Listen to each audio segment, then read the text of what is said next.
Hello, everyone. Welcome to the Passionate Workforce podcast. This is Nicholas Capman, the author of The Passionate Workforce, How to Create and Maintain Maximum Employee Engagement, an Amazon #1 bestseller. So if you're interested in a book like that, it's where all books are sold. It's also on Audible. Feel free to go and check it out. So today I'm going to be speaking with Dr. Gary Epler. Hi, Gary. How are you? Nick, I'm fantastic. All right, awesome. Well, before we jump into the topic for today, would you please introduce yourself? Sure, I'm Gary Epler here in Boston, and I developed, I guess I'm the founder of what's called quantum biology Eplerian Life Philosophy. And it's all about a strategy for optimal health and maximal performance and enduring joy. Okay, excellent.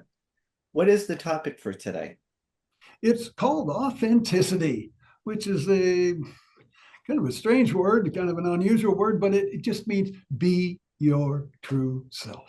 It's all it Okay, is. Just be yourself. And for leaders, that's the best thing you can possibly be. okay. Well, let's start very high and then we'll dig in. So, authenticity, people generally know what that word means and how to define it, but I'd like to hear your definition. How do you define authenticity? Sure, it is, as I said, it's to be yourself.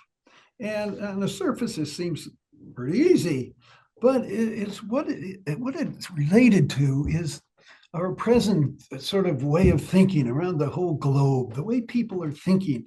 They're thinking from the what's called the primitive brain, what I call the primitive brain, and it's survival mode thinking, and that's not using the human brain.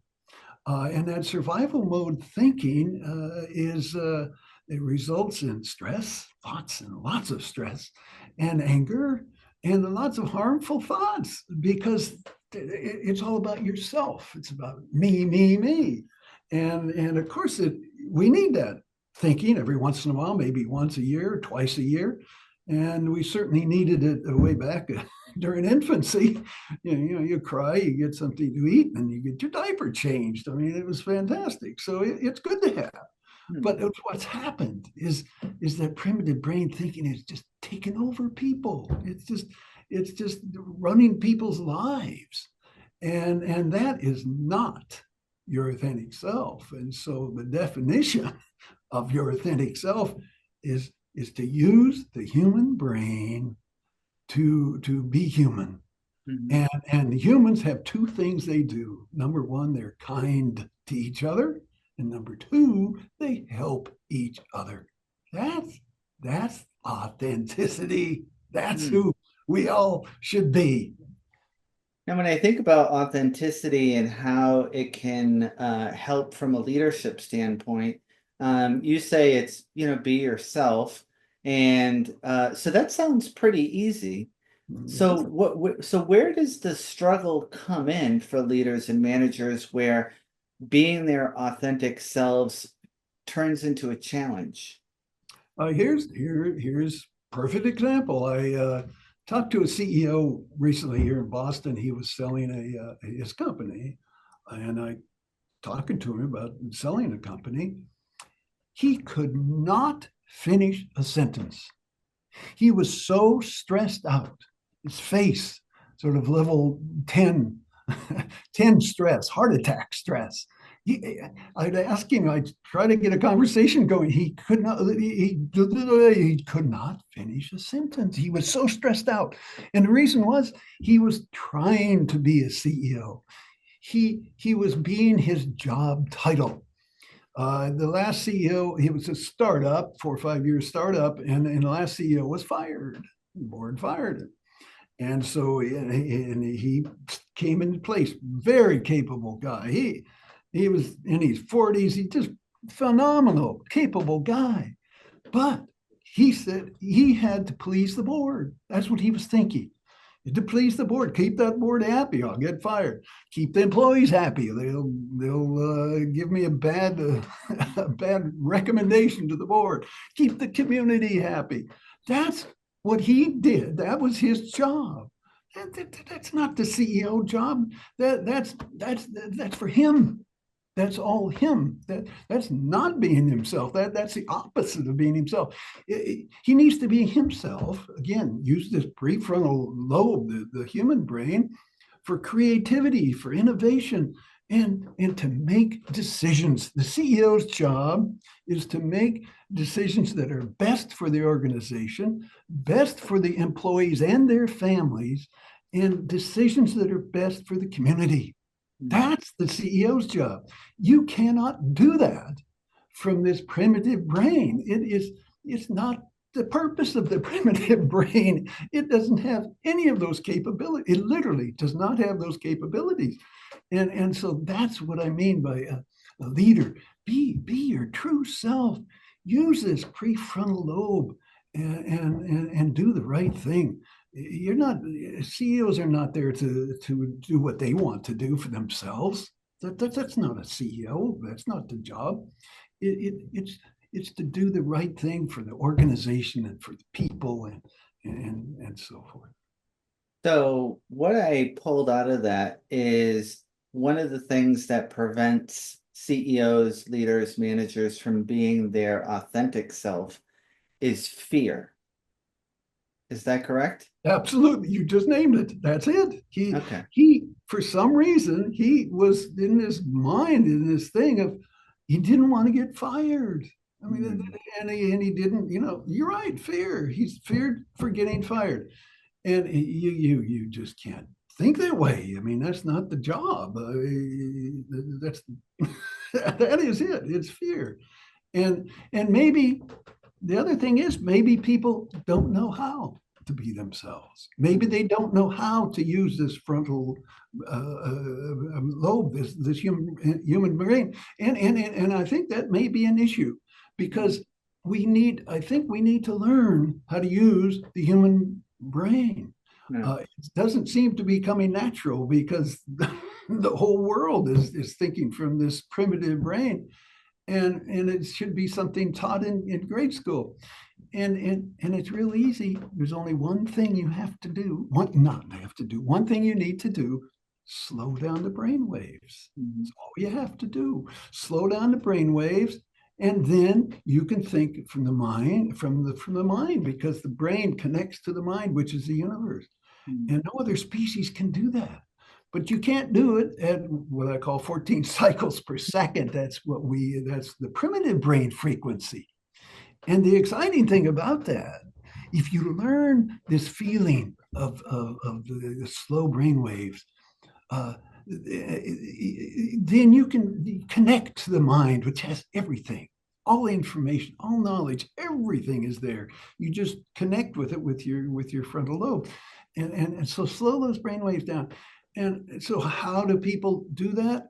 Everybody's done it their entire lives. Daydreaming. The thing about daydreaming, don't leave. Stay there. That's where you want to live. Daydreaming means you're in this, what I call alpha brainwave state. Stay there. You are in the mind, and that's where you want to be. The other, of course, is meditation. And in meditation, they do their meditation, whatever it is, and then I got to go back to reality. Don't go back to reality. Stay there with that slow brainwave state. And the third one is flow. You certainly have felt that. We all feel that. That's when you really enjoy what you're doing. You project or something, or sports event or anything. You really love to do it. That's alpha brainwave state. Stay there.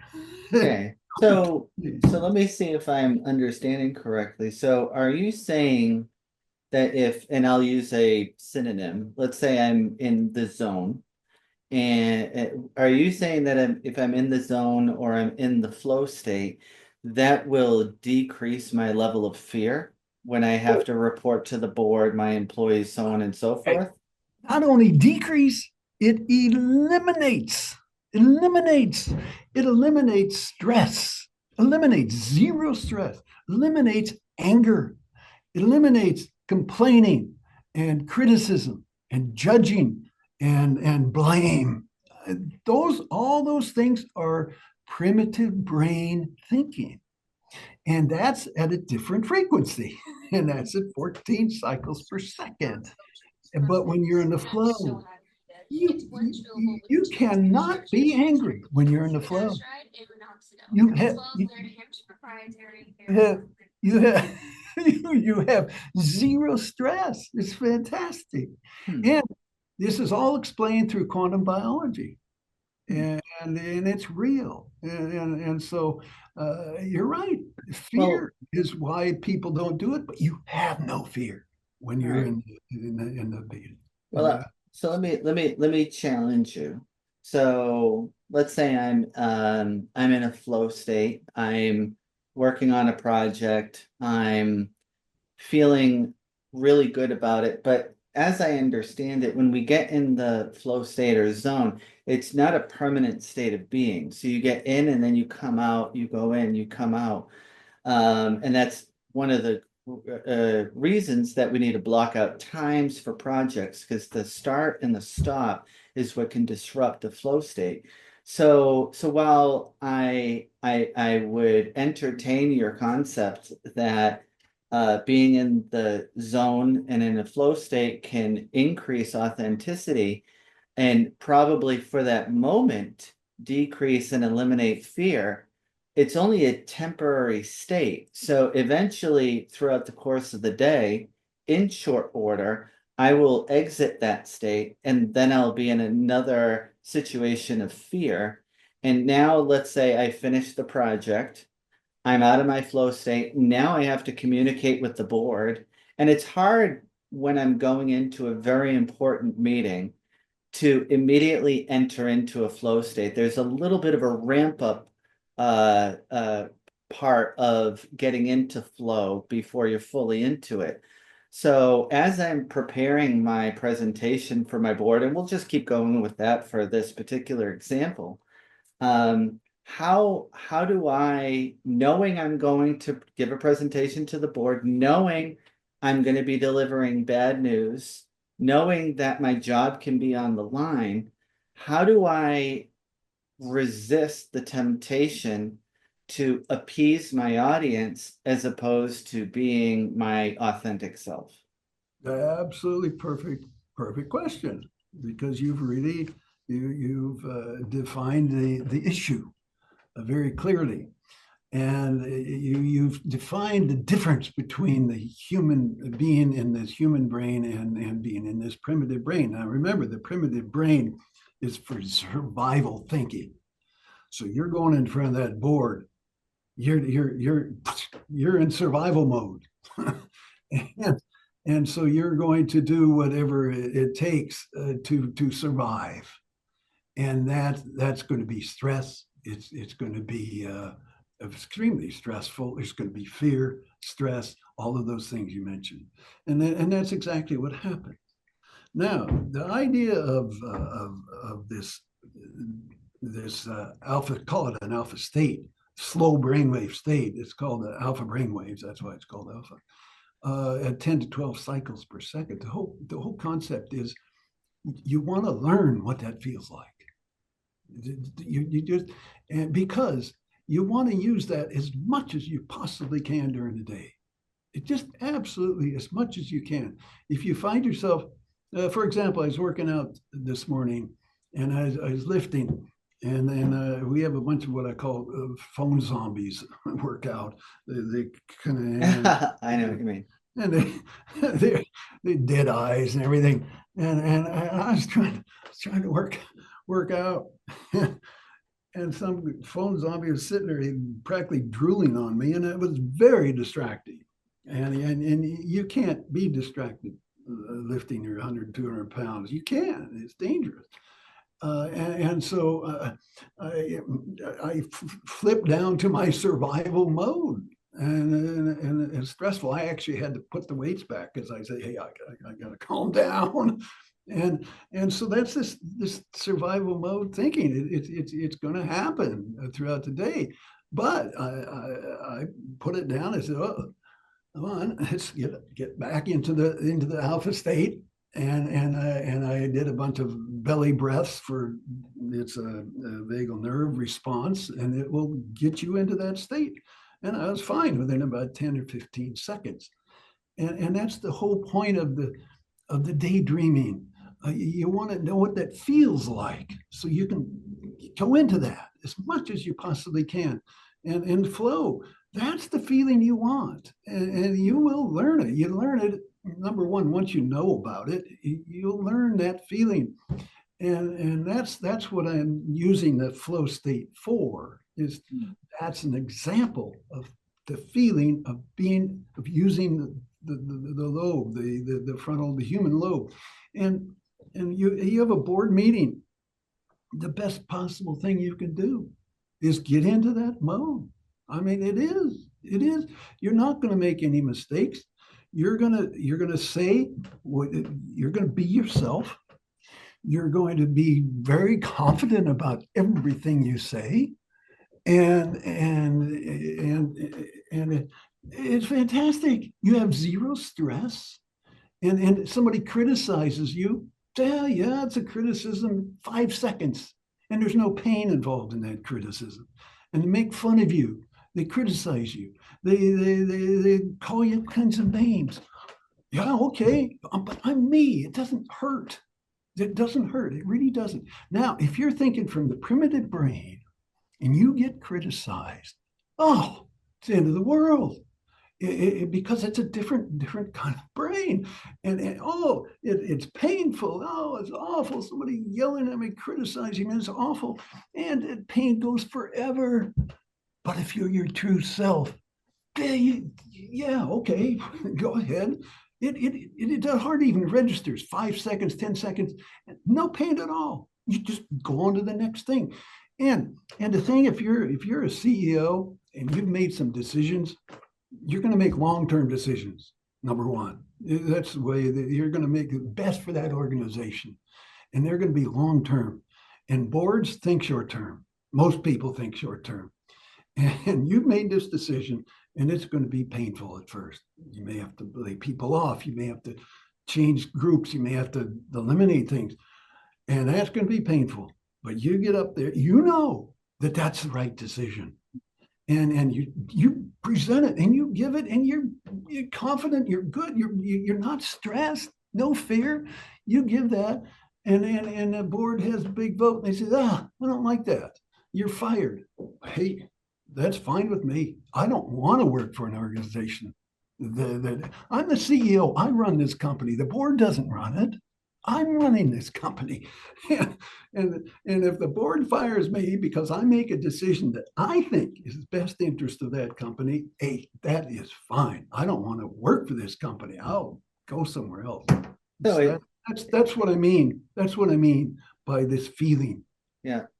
Now, what I was taken out of that is when you talked about the criticism. I know one of the issues, if we're going to the primitive brain or what it was like way back when, is we needed to be part of a group in order for survival. And if we were ostracized, then we were alone, and that meant that we wouldn't survive. So I can connect with that.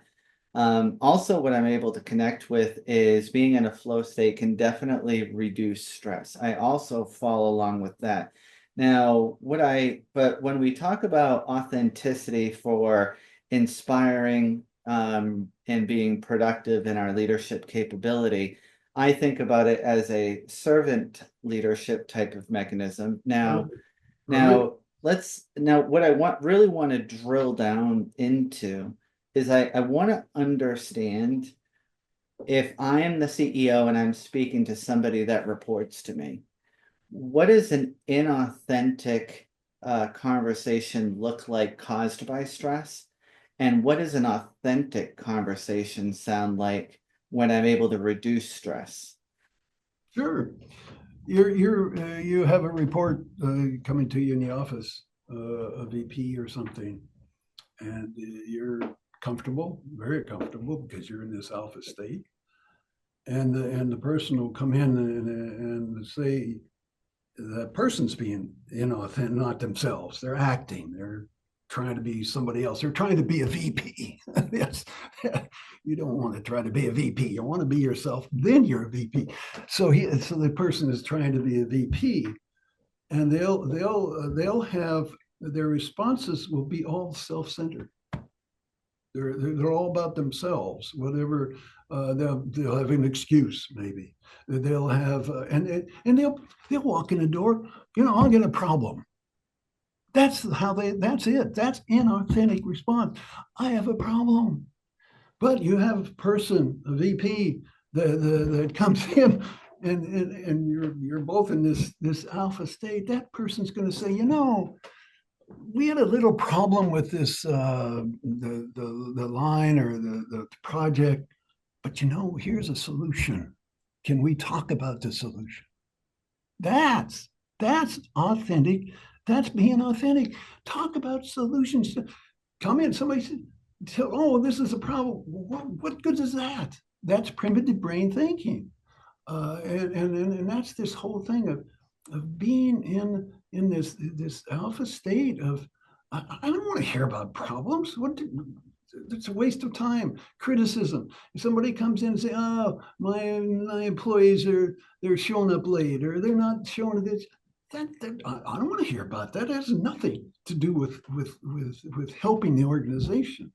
They say, we had some employees on the team that they were late or they were this, but I did this, and I made some sort of arrangements or I did something special, and it worked.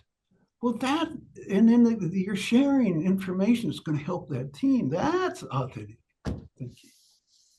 So that sounds like preparedness and being prepared to go to a meeting with a solution.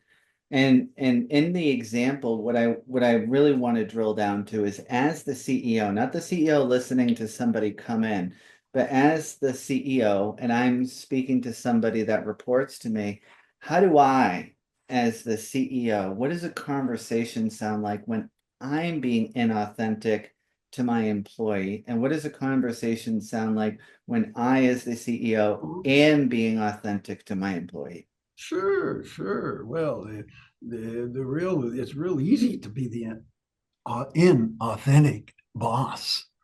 Look at the movies, watch TV.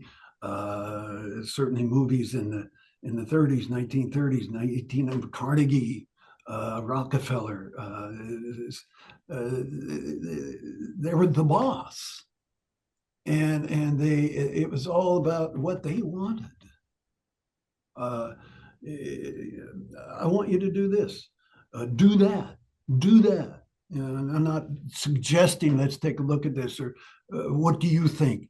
It's do this, do that. The command. It's fine in the army. You need it, and as a doctor, you need that in that setting. You need to write an order for a medication. That's got to be done, or else there's real problems.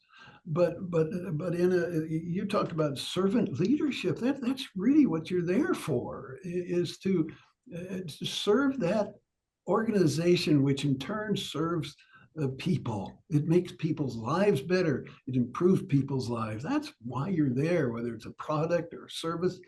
And so that the inauthentic boss, we all know about those, and they're awful people. You don't want to work for these people.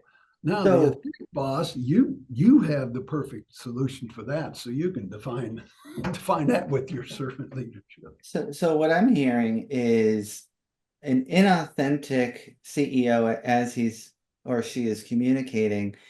It sounds like there's an undertone of superiority and ego, Absolutely. which, however, that type of mentality is not associated with stress. So if I'm an egotistical um, boss and I say do this, do that, I think that's not a stress state. I think that is a state of uh, not putting people on an equal plane and treating everybody as human beings, but thinking that I am better than other people. Exactly. That's exactly what it is. Another name for the primitive brain is egocentric thinking. Now, the thing about egocentric thinking, you said the boss is not stressful. That particular egocentric boss is not under any stress. Give this order, give that order, tell people that boss is not under any stress.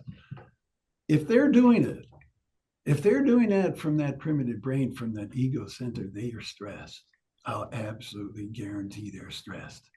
And these are the bosses. They have a heart attack. Come on, what's a heart attack to? Okay, Heart so attack is due to inflammation from stress. all right. So what And I'm big hearing stress. is the command could come out in a very direct manner because I'm feeling stressed as opposed to feeling superior and egotistical. So there is the CEO that could command because they feel superior and egotistical, but there's also the CEO that is doing commanding because all they care about is survival and they just need things to be done. And if they're communicating in that way, the reception from the people receiving the command is not going to be a positive experience.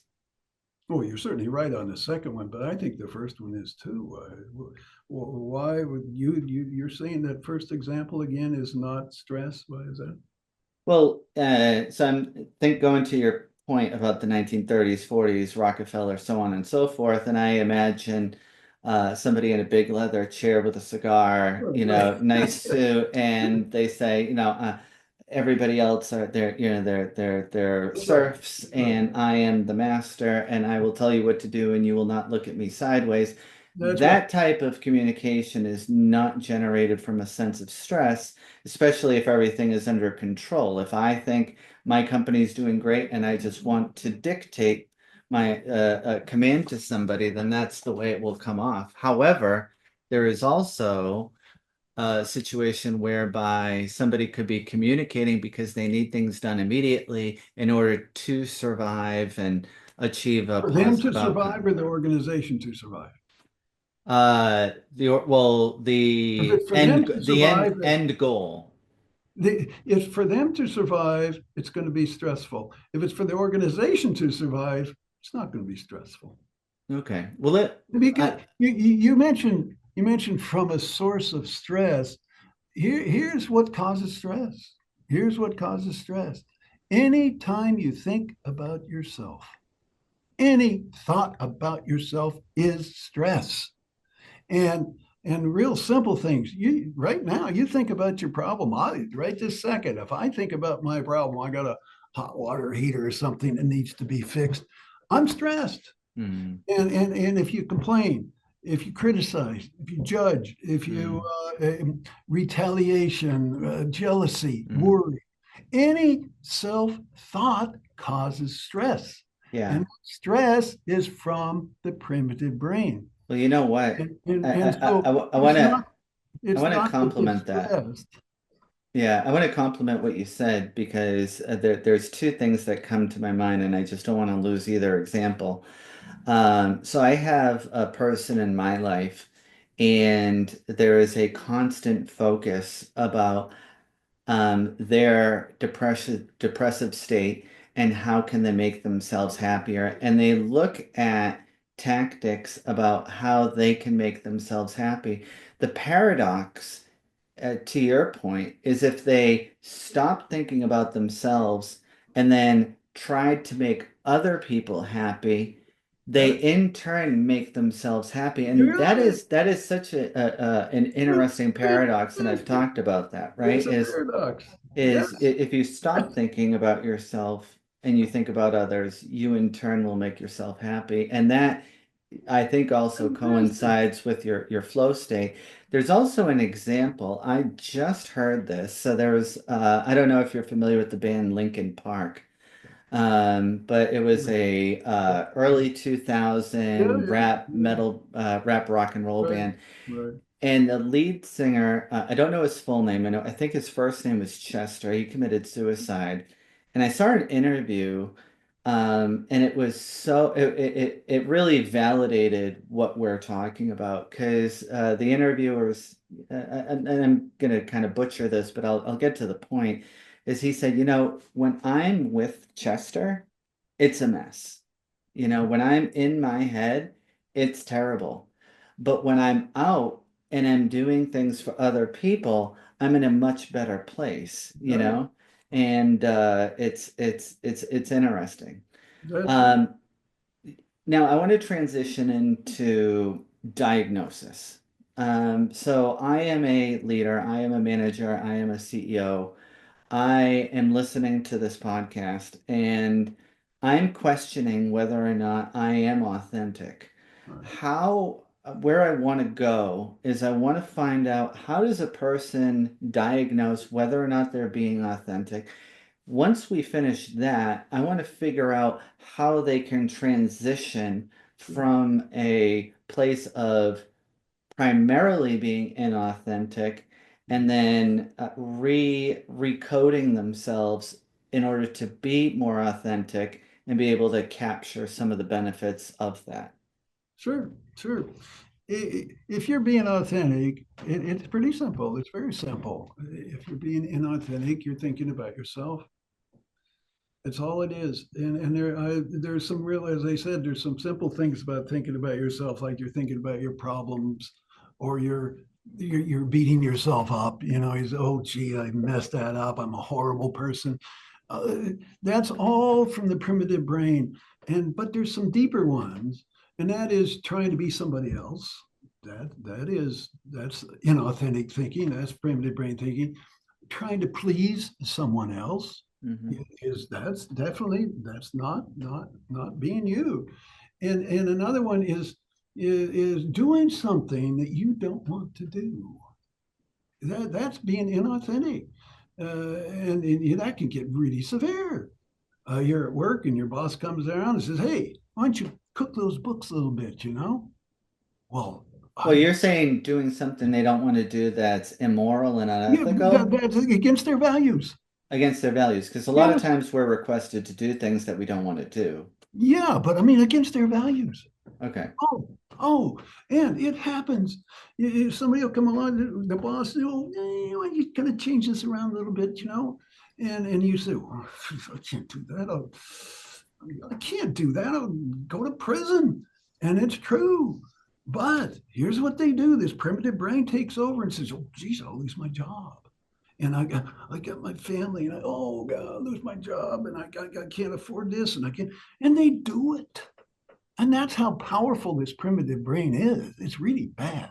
It's a Mm, bad brain.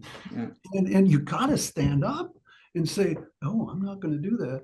Well, then get out of here. You're fired. Fine. Geez, the last thing you want to be is some organization that the boss comes around and tells you to do something. And it's about you're inauthentic if you're thinking about yourself. If you're thinking, oh, gee, I'll lose this job, well, fine, lose it. And any of these thoughts about yourself.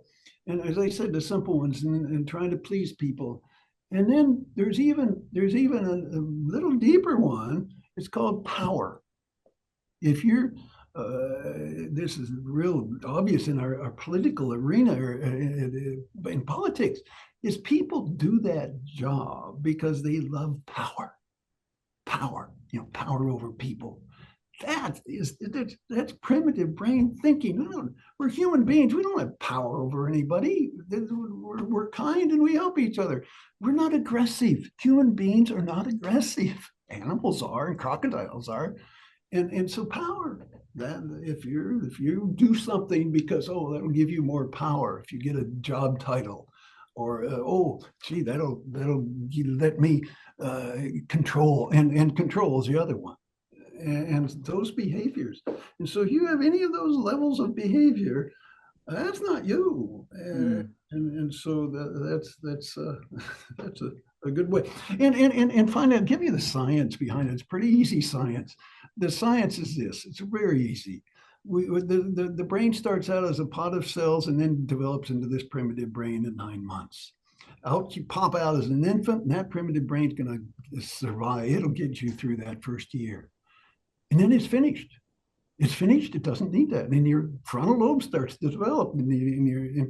And here's what happens: a 7-year-old that throws a temper tantrum to get a toy. That's stressful.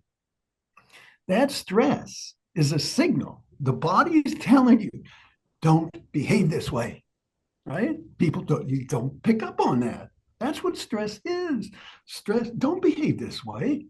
And then you go on and into the teenage years and and, and you start complaining, or you start whining, or self pity or something, or that's all stressful.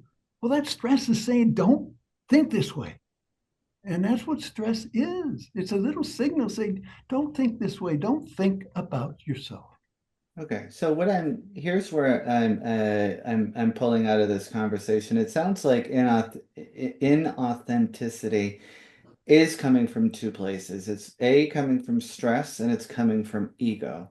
So if we're going to diagnose ourselves as are we being inauthentic or not, one is if we're living in a constant state of stress, that could be an indicator that your presentation to your workforce could be inauthentic. Uh, and if you're an egotistical person and you thirst for power as opposed to servant leadership, that could also be an indicator that you might be That's right. inauthentic. That's right. So then I'll actually take the baton from here because I think it's a pretty understandable uh, remedy for these two is if you're in a level of stress, you've got to decrease your level of stress. And if you're in a state of ego, then I think you also need to decrease your ego. And I think there's two recipes for addressing each of those. If it's stress, um, we actually talked about some of the habits that we can do in order to decrease stress, not on this podcast, but before sleep, exercise, nutrition. Um, and I would say also trying to remove the focus from yourself and thinking about, am I doing in the best interest of the company?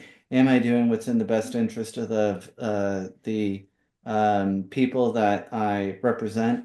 And then I think also when it comes to stress, we need to understand that we don't control everything, and all we can do is our best. And if our best is not going to allow us to maintain a job, then that is just the natural consequences of life. If we're looking at ego, I think a way to diagnose that is, how do you think about yourself compared to other people? And if you're being honest with yourself and you really do believe that you are better than other people, especially those that report to you, then I think that would require you to do some pretty serious introspection about whether or not that is true. And I think there's different ways to do that. One of the ways that I think that people can decrease their ego is through religion. Because if we believe that God is the creator of everything and everything belongs to Him, and that we are put on this earth in order to disciple and show Him glory, then we understand that our gifts are nothing that we developed, it's from Him. And in order for us to glorify Him, we also need to bless others in the way that He wants us to bless them. So that obviously is something that I think a portion of this audience is going to, if they haven't already, snap their finger and point at the monitor. Other people that might not be as religious will say, oh, they might understand it, but maybe that's not the right mechanism for them. What other mechanisms do you think would be helpful in reducing stress so that we become more authentic and also reducing ego? Okay, well, very good, excellent, excellent review, and I like what you're saying. I really do. Now, as far as stress, reducing stress, is you want to be in zero level stress. That's me.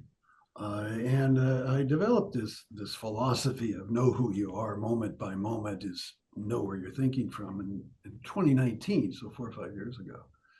And as I was reading a study about fMRI studies, that's when you do an MRI of the brain and you can tell where you're thinking from. We never known that before. Mm. And they did a study of 100 people in fMRI, and they gave them one little simple instruction. They said, "Don't think about yourself." Mm. And okay, I'll do that. And the red light goes off if you do. And within about 15 seconds, the red light goes off. And then they turn it off. And so they turned it off. And for 3 weeks, they did this. And at the end of 3 weeks, they learned how to keep that light off the whole time. Mm. And then they said, well, let's check in on 3 months, 6 months, a year, 2 years later. They were healthier.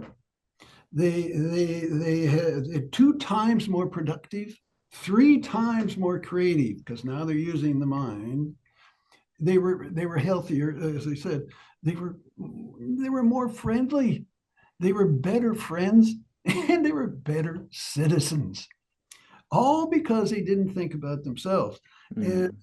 And it was free, no side effects. And you don't need any pills and all this sort of thing. And so I said, that's fantastic. That's fantastic. So that I instantly I read that study, and I've had zero stress since. So for me, Mm. that worked for me. Just reading that, so knowledge was all I needed. But that often doesn't work. You need more than just knowledge, and so there's several ways of reducing stress, and as I say that. One about 10 ways. One of them is number one, you got to recognize when you're stressed, recognize when you're thinking about yourself, and then change it. Think from the heart instantly about kindness, about giving something to someone. Mm-hmm. Instantly, you have zero stress because you can't be stressed and think from the heart at the same time. Different frequencies. So that's one. The other one is music is good. Music will instantly get you the right kind of music. You don't want to listen to bad kind of music. Right kind of music. I stretch and get up and exercise. I drink of water. Belly breaths. The belly breath means you take a big breath with your belly. It goes out in. The other one I like is really well. You're in the office, stressed out to the max. Put everything down, open the door, and go for a 6-minute walk anywhere. Just walk. Don't take anything with you, and walk back 6 minutes. It's called the 12-minute walk. You're going to be a different person. Just a different person when you left. So that's a real good one. So those are some. But the idea is to recognize when you're stressed and recognize the reason. The reason is because you're thinking about yourself in some way or another, and change it. Change it. Just change the topic. Yeah. And that's really the best way, whether it's from an ego thing or whether it's from just being stressed. And that's the way to do it. Yeah, and I want to throw something out to the audience. So when you said that you've been stress-free since, I think I'll clarify that, and you tell me if I'm wrong in my clarification. I think what you mean is you do still experience stress. It's just that you're able to exit out of that relatively quickly. Is that correct? No. So never feel It, stress at any point in time. here's what it is. It's zero stress. It really is. There's 3 causes of stress. Number 1 is money. Number 2 is the job. And number 3 is relationships. That causes stress. All right. Those cause stress. I'm talking at a different, I'm sort of maybe looking at it at the root cause. That's a secondary cause. The root cause of stress is thinking about yourself. And I've eliminated that. I don't do that anymore. And it is zero stress. It is absolutely zero stress. When you're in that flow state, when you're in that alpha state, whether it's daydreaming or meditation, you cannot feel stress. You don't know what the feeling is. It's impossible. It's impossible because that's at a different brainwave frequency. It really is impossible. You can't. What I will say is you if it's true that you have not experienced stress since that moment in time, I would say that that is um, incredible, and that is also something that I think most Uh, people I would. need to clarify. You said I have not experienced stress. That's not correct. I say I have zero level stress. There's a little difference. Okay. Obviously, I'm going to be stressed. I mean, come on. Jeez. Well, that's what I said when I was doing my clarification. That's what yeah, I need to clarify that. Okay. Yeah, I'm stressed. Not very often because I am at zero level stress. I absolutely have zero level stress. Okay. I mean, at any one moment, you can say, right now, I got zero. And sure, I'm going to get stressed out. Come on.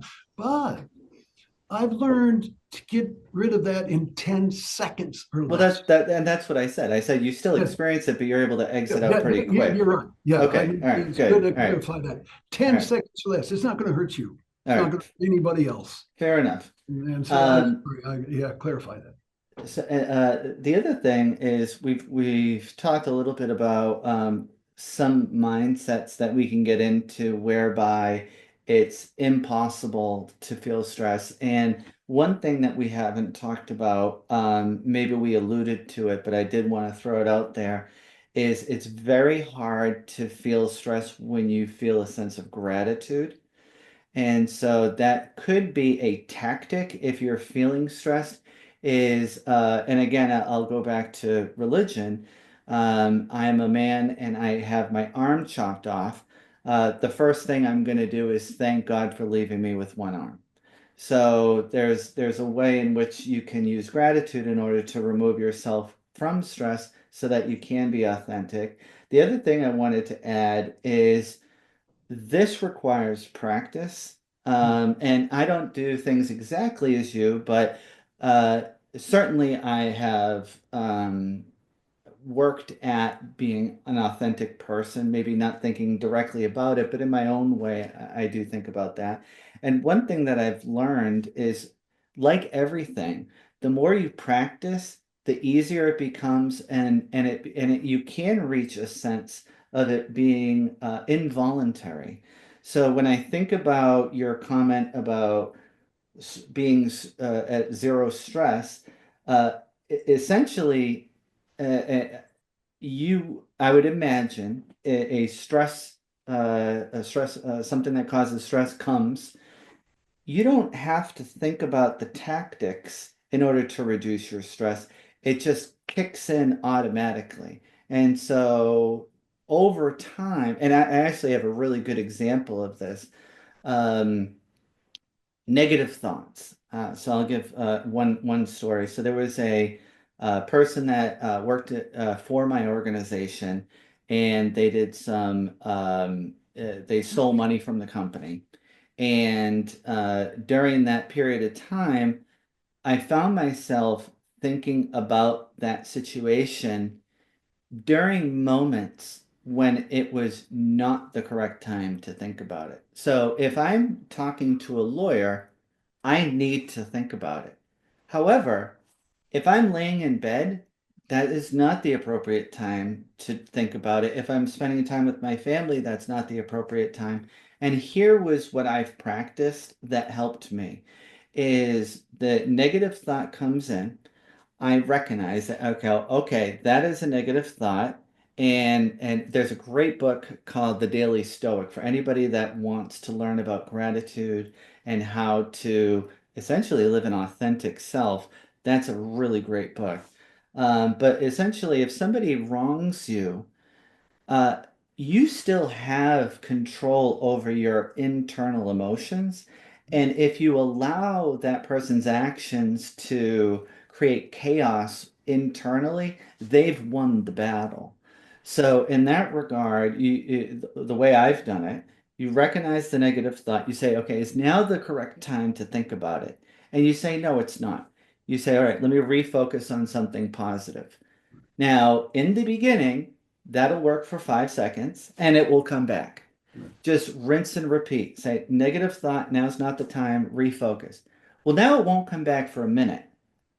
Then it won't come back for 10 minutes, and so on and so forth. And so, the more I would encourage people, if they can practice that, you'll find that you become much more effective in being able to push out negative thoughts when it's not the appropriate time, thereby reducing stress. And to your point, becoming an authentic person, and the outcome of why do we want to be authentic is so we can inspire others and create a more productive organization. Is that correct? Couldn't say it better than myself. Okay. All right. Well, this has been really thought-provoking and insightful, and I really like your particular way of looking at things, and I'm glad that we were able to dig into it and kind of tease out what the meaning of all of this is. So, with that said, what would you like to leave the audience with? Yeah, just be yourself and use that human brain. It's fantastic for innovation, creativity, and enduring joy. It's all there. Excellent. Well, thank you so much. I really appreciate you taking the time to hop on. For everybody that's listening, as always, if you find conversations like this valuable, please share it with a colleague or your professional network. If you haven't already, subscribe to get updates of new episodes at thefdagroup.com/podcast and follow the FDA Group on LinkedIn. Thank you so much for tuning in, and we'll see you all next time.